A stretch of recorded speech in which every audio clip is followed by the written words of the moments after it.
Hello and welcome in. Please do not leave your luggage unattended on the station.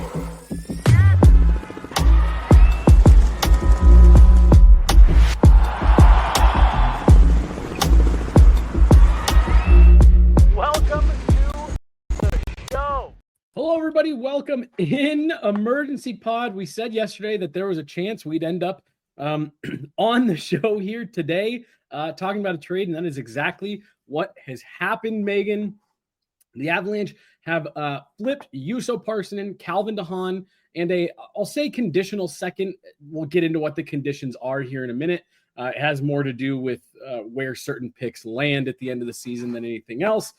In return, they're getting defenseman Ryan Lindgren and forward Jimmy Vesey, as well as a prospect. Oh my gosh, Hank Camp. I don't know why. Hank was the only thing coming to my brain. Hank Camp. Now, here's where I'm starting this, Megan. Yesterday on the show, we were running long. We went almost an hour and a half. And so I cut the show a little bit short when we were talking about defensemen. Would you please tell the kind folks watching here on this Saturday morning who was the next player on your trade board that we were not able to get to? Okay, technically it was Brandon Carlo, but that was one of those pipe dream things. Right. But for shoring up the third pair, next on my list was Ryan Lindgren. But I had some conditions. Immediately, New York needs to retain. You can't be paying that much for a bottom pair defenseman. And they do, which is great. The reasoning was New York's been in a weird way this season. They are a couple points out of a wild card spot, and obviously we talked about it with other teams out here in the West, why it's just a precarious stretch for them here. The morale seems to be pretty low around that New York team too, so it seemed like there was an opportunity that existed there for this to be a Calvin to Haan specific swap was my other note. So I would have looked really cool today. We could have clipped it. I would have looked psychic. I understand there are different feelings around why this is the option to shore up the third pair, but when you look at the rest of the list, the other options I think would have come at a greater cost, to be honest with you. When you're trying to get better in season, you have to pay a little bit of a tax, the luxury of being able to improve in season. And I think that's going to be a part of the conversation today, but what stood out to me about Lindgren and why he was the third person on my list for the Avs to get around the deadline was his age. You get a little bit younger at that position specifically for that bottom pair.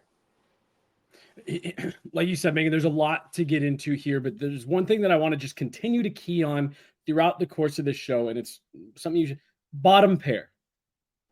This is a bottom pair defenseman for the Avs this season. And when you look at his usage in, I almost said Carolina. Why was I going to say Carolina? In New York, especially this season, Megan, he's used like a top of the lineup type defenseman. We are going to have a very special guest joining us here at some point throughout the show to help kind of walk through some of this a little bit more, what maybe to expect from Ryan Lindgren. But yes, this is a move to help shore up the bottom part of the Avs lineup. Get yourself a defenseman that you feel comfortable with being in the lineup every single night. Physical, defensive defenseman. And like you said, you get a little bit younger on the back end too. So, while I get people are, you're quick to go pick up the player card and things like that. And yeah, there's no two ways about it. It has not been the best season this year, as well as a little bit of a decline last year for Ryan Lindgren. But hey, this is a guy who clearly the Avs still think can be serviceable in a bottom pairing role and really help this team out. And again, give you someone a little bit more reliable. It looks like we do have our guest here who can help walk us through Ryan Lindgren and maybe set the table on this a little bit better. Let's see here. Whoop, looks like he might be freezing up. So hold on. We'll give him a second here. All right, let's see. Peter, do we got you? I think you do. Peter! We got Peter Baugh, man who broke the trade details. Peter, first of all, the mustache looks fantastic. Thank you. It's a new addition. Well, it looks good. Hey, we won't keep We can. Yep, we got you. Yeah, we're working on it. So I know you're busy. You got a lot of things going on. You're out at Rangers practice. Can you just talk us a little bit through Ryan Lindgren, what Avs fans can maybe expect? The player cards don't look great, but this is a guy who plays a little bit of a bigger role in New York, right?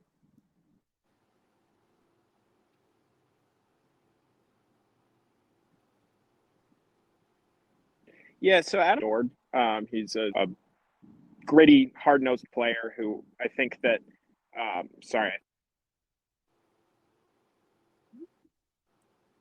All right. Well, we're having some. He's out at practice. I appreciate Peter even trying to jump on. It looks like he's freezing out a little bit there. We have you. Am I better now? You're better now. Yes. Okay, I turned off Wi-Fi and went on to data, so sorry about the connection issues.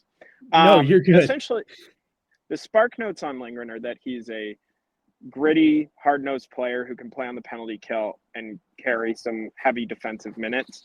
I think that perhaps this season he's not been as good at carrying some of those minutes as he has in past years. But I think that what Colorado can expect is he'll be a little better playing in a smaller role. He currently, when Adam Fox is healthy, he's on a pair with Adam Fox, which is obviously a tough ask. So I think the hope for the Avs is that he would be able to come in, penalty kill effectively, and kind of regain some of that effectiveness you saw a couple seasons ago, especially given that he isn't going to be asked to carry as many tough minutes because Cale Makar and Devon Toews take care of so many of those. Yeah, that was the thought for me, Peter, was if he can come here in a little bit of a diminished role, a little bit lesser competition, it might help boost up some of those numbers a bit that we've seen dip. Is that kind of your thought? I know that was kind of what you were saying, but yeah, second, third pairing role, maybe playing alongside a guy like Gerard or, some reps with Manson. Do you think that might be a better fit for him than what he's had to do, this season in New York, last two seasons? Yeah, I think he's just been this season in New York. It got off to a weird start. He had a jaw injury that kept him out the first few games.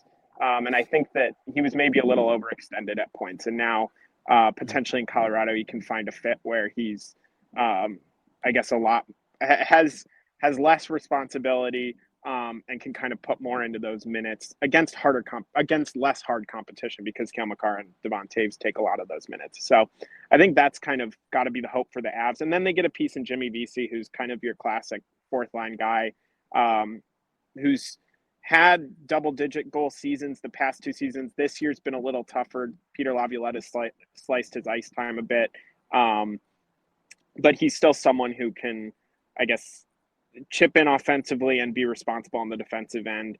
And he probably will benefit from a bit of a fresh start too. He was a healthy scratch at points this year as the Rangers were trying to figure things out. So this could be a good restart for him as well. When you key in on some of the struggles of Lindgren's season, are there any mistakes or a common thread in those mistakes that you've seen? Yeah, there've been some times where he's kind of struggled getting the puck out of his own end, which is something that I'm sure the Avs will hope will be better again against less hard competition. But that's kind of been the main thing. Is I think there've been a lot of chances while he's been or more chances than you'd like when he's been on the ice, especially given how good Adam Fox is, and that you'd think that kind of the Rangers should be able to control play with that pair on the ice, and they maybe haven't. Or did I say the Avs? The Rangers maybe should be able to control play with that pair on the ice. So I think that that's kind of been the biggest issue. So we'll see what he brings to the Avs. He certainly has like an edge and some physicality and grittiness. He's like a heart and soul player that coaches kind of trust. I'm sure Jared Bednar will like him and will appreciate his toughness and physicality. So it's going to be an interesting fit, and I'm excited to see how it goes in Colorado. And then I think the Rangers probably are pretty pleased that they were able to get a second and a fourth for these two players. That's a good return, especially considering Parssinen is a guy who can slot into their lineup right away as well. Yeah, that'll be a tough loss for the Avs in ways, just because we didn't get to fully realize his potential here in Colorado. In trading for him earlier in the season, I think there was untapped potential that hopefully he can realize in New York. Yeah, I think that's their hope. They maybe use him as a third line center. is this like when you look at this, Peter, being familiar with the Avs, like, is this a move that you think Lindgren's going to, in your assessment, he should be in their lineup every night, right? Like, this isn't a guy that Jared Bednar is going to want to be, scratching in and out, right? You don't trade a second round pick for a guy you're going to scratch. Jimmy Vesey maybe is someone who they can kind of see who he fits with, and maybe he comes in and out a little, but Lindgren is a guy who will be on their penalty kill and who will play every night. Yeah. Peter, like I said, thank you so much for making the time to jump on. You and I can talk a little bit more. We can keep talking more. I think that the Rangers are going to be pleasantly surprised with Jusso, Parssinen. At least that's how folks felt here. So, we'll talk more. And also, two quick things. One, great work breaking the details this morning. It seems like you're the guy to go to more and more every single day. And there's a lot of people in the chat wishing that you were part of this trade as well, coming back to Colorado. So you're missed here in Denver. But great work as always, man. Thanks so much for making the time to jump on. Yes, thank you guys so much. And sorry I was cutting out a little. It's okay, Peter. You're good. You're good. Thanks, Peter. We'll talk to you later, man. Bye. Bye. All right. Great to have Peter on just to give a little bit of context. Like I said, I appreciate him making the time. He's at Rangers practice. He and I were texting. He's like, I'll try to find somewhere that I can go. So appreciate that. But Meghan, I think so much of what he talked about there is what people need to remember when assessing this trade. Because again, it's really easy to go look at the player card and see that it has been a struggle this year for Ryan Lindgren. But as Peter just laid out, starts the year with an injury, and then he is playing next to Adam Fox, being asked to take on other teams' top lines every single night, be the shutdown guy. And look, it's just clear that that's not who he is right now. Like Peter said, you're not trading a second round pick for a guy you plan on scratching. This gives you some stability on that third pair. The other part, Meghan, let me lob this at you. We keep talking about, well, you need to have a Josh Manson type, especially if you're not fully happy with what Josh Manson is doing. He just said, this is a guy who's mean, plays with an edge, blocks shots, kills penalties, plays physical. I know people are kind of quick to say they don't like it, but Meghan, I think this one makes a lot of sense, like you were laying out, ready for the show yesterday. Yeah, I think we just, as an organization, like a fan base enjoying this team, especially in the Stanley Cup era of that 2022 team, I think we have a refined palette, like a rich palette for what we think a third pair should look like. And so the third pairs that have followed have all been below our expectation, but I just don't think we set the most realistic one. And this isn't me looking to the Avs fan base saying you should settle for less or lower your expectation, but I look around what a third pair defenseman is around the rest of the league. And most teams don't have a Makar and a Taves at the top of the lineup, which is an important distinction for how the Avs decor is constructed. And so you do have to make some concessions then for what the third pair is going to be. I think that, Jack Johnson in the Stanley Cup year was perfect for it, but in the years that followed, that was sort of a disaster of a pairing that was a black hole in the lineup. They weren't getting anything more out of it. It was a neutral factor at best, but at worst, it was making some of the young defensemen that the Avs were trying to get minutes in games there worse. And so it's been an issue now for a little bit of time, trying to strike the right balance of the stay-at-home defenseman who can eat big minutes, can be trusted in all situations, D-zone starts late in games, but can also get up the ice with a team that likes to push play north and get up the ice quickly, break out quickly. And I think that's been the struggle. It's been the mobility and the puck skill that has been sacrificed a little bit here. And some of that's still true with Lindgren, but you get a little bit younger comparatively to Haan. I think people are looking at having wanted a Josh Manson upgrade and sort of feeling let down because, Lindgren, when you were hoping for maybe more of a 3D, 2D flex type player, does feel a little less than you would have hoped for.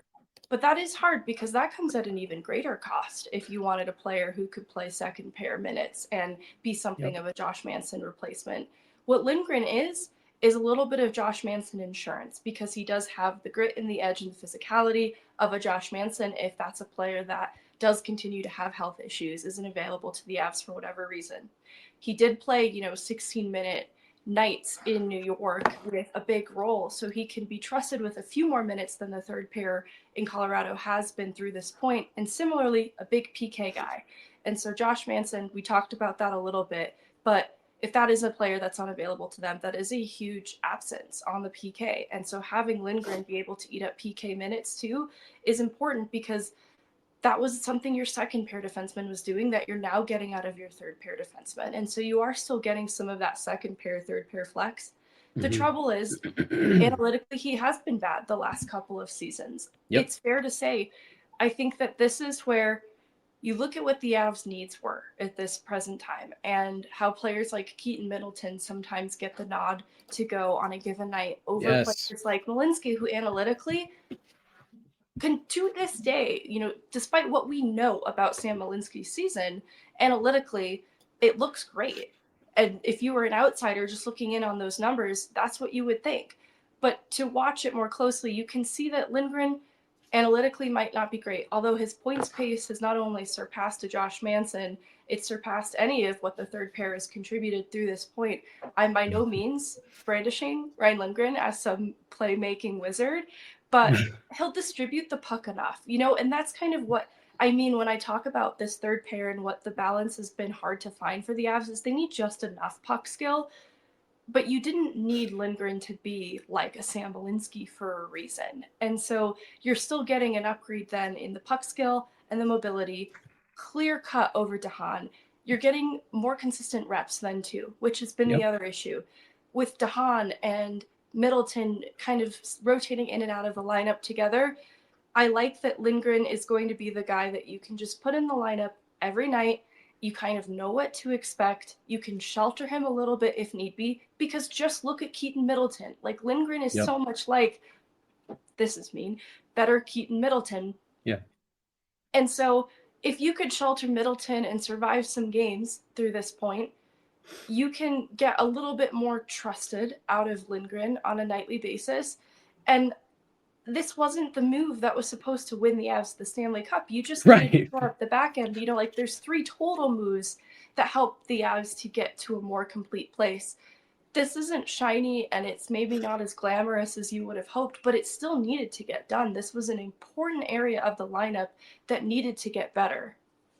No, I'm with you 100%, Megan. And we talked yesterday on the show and said, I believe it was based on the list that you had kind of put together. We said the Avs need to make at least 3 moves, between now and the deadline. And we said, look, it's a middle pairing defenseman. It's probably a bottom pairing defenseman. And then whatever you can, whatever you decide you want to do up front, 2C, depth forwards, things like that. A couple of things. One, people need to get over the second round pick.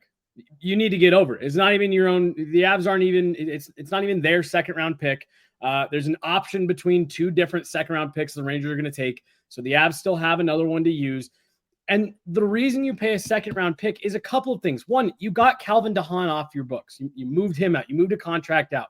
2, the Rangers ate half the salary for Ryan Lindgren. The Avs didn't just trade a second round pick straight up for Ryan Lindgren. There's several components to this deal. And to watch people freak out about a draft pick who, if the Avs kept it and used it, you would hope would maybe someday potentially have the option of maybe affecting your team in about 5 years. So if you're actually upset about a second round pick that the Avs traded in this deal, I don't really know what to tell you. You needed to shore up the bottom pairing. I loved when you drew the parallel back to the 2022 team and what that bottom pairing looked like. And I think there's even a chance, Megan, that we romanticize it a bit in our heads, remembering that third pairing and it was maybe better than it actually was, and forgetting the constant complaining that people did about how bad Jack Johnson was and how you can't have Eric Johnson in the lineup anymore and things like that. I'm not saying that you just have to put your blind faith in what the Colorado Avalanche are doing and saying, oh, it's just automatically going to work. Ryan Lindgren's got to come here and earn it. But they are bringing a guy who's playing top pairing minutes to come in and be a steady third pairing guy that you can roll out there every single night. And by the way, you've still got over $3.2 million in cap space. You could still go add Mario Ferraro for nothing in terms of contract going out. You can still bolster this defense. And so suddenly everyone who's upset here let's just say, and I'm going to use Mario Ferraro because we talked about him a lot yesterday. If the Avs go out and add another second pairing defenseman, a legit second pairing defenseman, Makar Taves, Gerard, whoever this new defenseman is, Ferraro, whatever, Manson, Lindgren.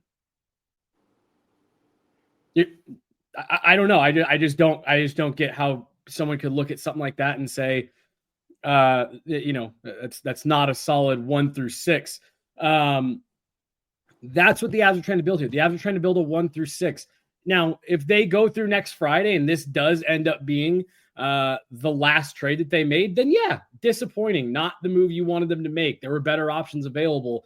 But something tells me that this isn't where they're going to rest between now and next Friday. I want to address some of the concern too around other options that were out there to make the third pair better. Let me be clear at least. Lindgren is an upgrade over to Haan, full stop. That's easy. That's clear cut to me. Valimaki on the waiver wire. 31 other teams passed on this player.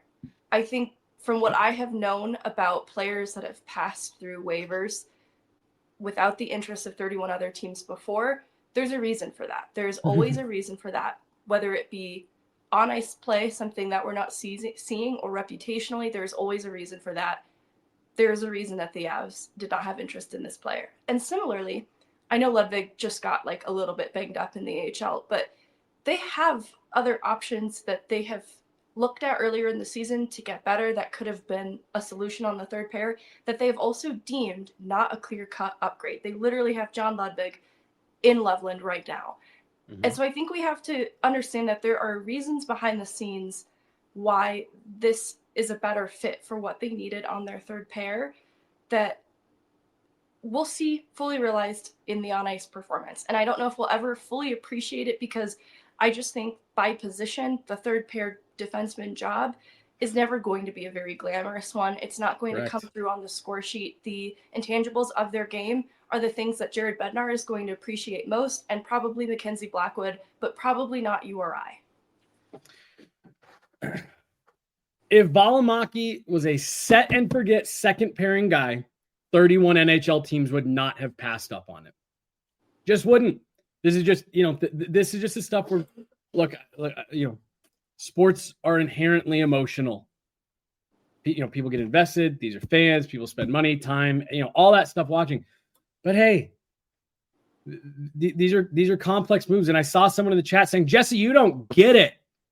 Second round picks go up in value this time of year. You know what else goes up in value this time of year? Everything else. Everything else. Players, centers, left-hand shot defensemen, right-hand shot, like it all becomes more expensive this time of year. And you pay, it's why people say, hey, if you're making a trade at the deadline, it's going to cost you more. Hey, if you're signing a player on the first day of free agency, it's going to cost you more. Look, I am not saying that this is a slam dunk. Chris McFarland walked up to the plate and cracked a grand slam on acquiring Ryan Lindgren and Jimmy Vesey. These players have to get here and they have to fit into this system. And yeah, you bet your ass Ryan Lindgren's got to show up here and show that he is a player that is capable of still being a shutdown defenseman in the NHL. And again, I think that's a pretty far leap to say he's got to prove he's got to still be in the NHL, given that he's been playing top pairing minutes, for the last 2 seasons next to Adam Fox, 3 seasons next to Adam Fox. But look, that's on him. He's got to get here and he's got to show that he can be the third liner they need him to be. But like you said, Megan, this is a guy that they're hoping can come in, and we're playing this guy every night. Third pairing, he can kill penalties, he can block shots, he can play physical, he's going to be mean and nasty. Again, the thing that I find so funny about all the complaining going on with people on Twitter right now is how much people have talked about, oh my gosh, the Avs don't have anyone physical and mean, and they need to get nastier on the back end. Well, they went out and got someone, and suddenly no one's mentioning that. People are pulling up player cards and referencing other podcast hosts and saying, oh, see, well, this podcast host and this player card said they're not good. So that's the fact. We're done. Yeah. And it's there's a player card for everything. There's a player card to affirm that Lindgren has pretty good foot speed and mobility. And I just think that being a third pair defenseman is a thankless job because no one's mourning Calvin de Haan either, in the same way that New York is celebrating Lindgren being gone and no longer their problem. I think people have felt that way about Jack Johnson not being in Colorado any longer, but then they find themselves longing for him when he's gone. It's just a thankless position. It's really hard to win. And we're getting hung up on this second round pick. New York just got their pick back. That's from a 2024 draft day trade. That second round pick just went back to New York. And I get that there's then the third and the fourth on top of it, but it's not so different what the Avs have done to recoup their own picks in later trades on draft day. So you can expect that the Avs will retain draft capital in the future through trades down the line. They end up getting picks back at the end of the day in the same way that New York reclaimed theirs. Yeah, no, I'm like you said, man, there's a card for everything. And here's the part that we even allowed ourselves to get hung up on it. Let's let Ryan Lindgren get here and let's make that assessment then. The other thing that folks have to understand, none of this stuff is done, firing in the dark. These are players that have been scouted. They've been talked about. The front offices have talked to other people who have coached them, played with them, watched them play. There's a lot that goes into these deals before, especially a team like the Avs that are trying to build a contending team, before they just go and randomly pull the trigger on a deal. So there's a lot that goes into this, and I'm anxious to see what he's going to be able to do here coming in, knowing, hey, I'm going to come in and be in a depth role. I'm not the guy anymore. I'm not going to be the one who's getting the finger pointed at him when a goal goes in, because I'm playing next to Adam Fox. And as Peter said to us, being looked at as the pair that is expected to be able to shut things down and really handle other teams' top units. That's not what Ryan Lindgren is going to be asked to do here. I'm anxious to see what he does here. Is there a chance that he continues to struggle? Of course there is. But really, the Avs gave up nothing of value in terms of on the roster. So really, like what this kind of ultimately comes down to me in terms of what assets are really mattering. It's Jusso Parssinen, fourth line guy, and a second. For a third pairing defenseman and a replacement fourth line player. Here's what's tough too is I liked Jusso Parssinen too, so it feels like, man, the Avs gave up a lot, but there wasn't room for Jusso Parssinen, and honestly, right. I'm not sure there's room for Vesey. Like, he has to kind of win a job, which sounds crazy, but what he brings is a little bit same of what is already represented in the bottom six, and they need something a little bit different. So if they can get the production of Vesey that he's had in past seasons, then he's an easy upgrade over Parssinen, who was viewed as more of a reclamation project, a player whose upside has not been fully seen.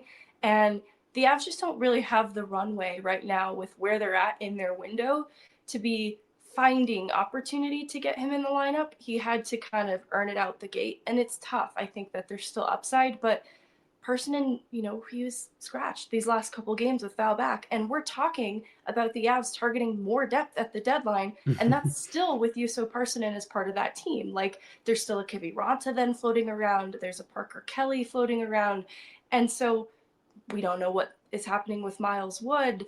And all that to say, the depth add it's an intriguing thing, but it's also kind of a high wire act, because I don't know where Vesey will slot in on this lineup currently. He'll have to come here, like you said, Jesse, and prove it too. But there wasn't really even room for Jusso Parssinen right now, and I really liked him.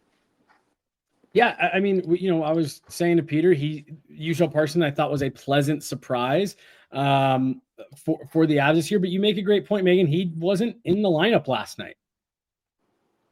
And the more that we kind of boil this down, and the more we talk through this, here's where I'm kind of arriving, Megan. Yeah, you paid a second to upgrade Calvin Haan to Ryan Lindgren. And now people are free to make their own determinations on whether that is an upgrade. And again, at the end of the day, it's up to Ryan Lindgren to ultimately prove whether it's an upgrade or not. But I think for me, I think it's pretty obvious Ryan Lindgren is an every night defenseman, and Calvin Haan, Jared Bednar was reluctant to play. That's it. And I mean, look, if anybody out there wants to, and we'll also see over the next week if there are other trades that come through of, better value for players that you think or that we think are better, more effective than Ryan Lindgren, then all right. But part of the exercise that you and I were running through yesterday, Megan, is that, hey, at this deadline, there really wasn't a lot of like home run type players that you look at and be like, ooh, boom, right there. That's the perfect fit for what the Avs are looking for here, and here. And so I think, yeah, they taking a little bit of a chance? For sure. Taking a little bit of a chance. But like you said, all you really did was you gave the Rangers back their own second round pick to give yourself an every night defenseman that you did not have yesterday. I also want to talk about the prospect rights that they retain in this trade. Hank Kempf is a defenseman out of Cornell, and I think we know a thing or two about defensemen who have come from that program.